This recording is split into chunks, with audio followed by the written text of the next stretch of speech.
It happens sometimes. You're in a long distance relationship, or maybe you weren't initially, then one of you moved and you were separate for a while, and now you've moved to be with your partner again.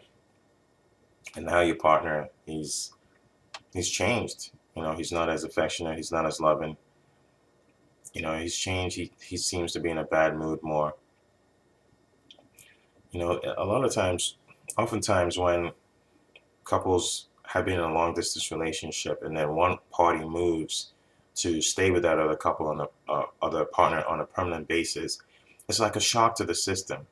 So a lot of times you think this is a good thing, right? You've moved and you're living together, and it is. But sometimes it's a shock to the system to the point where they've been so used to communicating with you in a long distance type way that they've gotten safe in that format. Because when you're long distance, you can get away with a lot. You don't have to be immediately affectionate because there's no one there physically.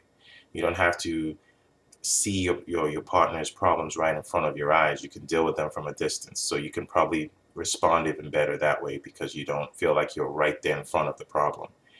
But when your partner is there, it's now there physically. It's different. You're going to see your partner's insecurities. You're going to see them when they're sad, when they're happy. You're going to see all of that right in front of you. So that whole fantasy and um, that whole distance that gave you a little bit of a safety kind of zone there has been broken, has been shattered, and now it's a shock to the system. So that's probably what he's going through right now. So sometimes it just requires a period of adjustment, all right?